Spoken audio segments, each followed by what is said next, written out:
దీంతో పాటు డ్రైనేజ్ వ్యవస్థ. ఎక్కడ ఎన్నిసార్లు వర్షం వచ్చినా వాళ్ళ ఇండ్ల లోపలికి వస్తుందంట మొత్తంగా.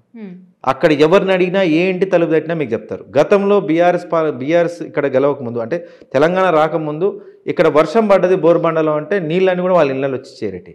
అట్లాంటి పరిస్థితి నుంచి దాదాపు 50 కోట్లు పెట్టి తాగునీరుకి సంబంధించి ఒకవైపు డ్రింకింగ్ వాటర్కి సంబంధించి ఇంకో డ్రైనేజ్ వ్యవస్థ గురించి మొత్తంగా బాగా చేసుకొని ఈరోజు ఒక్కింటి అంటే ఒక ఇల్లు కూడా లేకుండా అంటే ఇంట్లో నీళ్లు రాకుండా చాలా మంచిగా మాకు సుందరీకరణ చేసి ఒకవైపు తాగునీరు కానీ లేదా డ్రైనేజ్ వ్యవస్థ కానీ చాలా బాగా చేసినారని చెప్పి కూడా అతను చెప్పినప్పుడు చాలా సంతోషం వేసింది.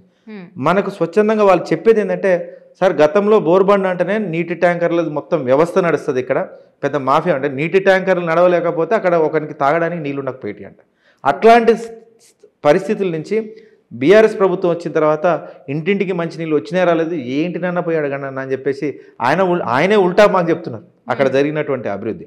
వీటితో పాటు మనకు ఇందాక మీకు చెప్పినాం మతాలకు సంబంధించి అక్కడ క్రైస్తవులు చాలామంది ఉంటారు, ముస్లిం చాలామంది ఉంటారు. సో ముస్లింలకు సంబంధించి వాళ్ళ ఖబరస్థాన్ కావాలి సార్ మాకు ఏదైనా చేయాలని చెప్తే దాదాపు 3-4 స్థలాలు చూస్తే ఒక్కొక్క స్థలానికి ఒక్కొక్కటువంటి ఒత్తిడులు ఉన్నాయి.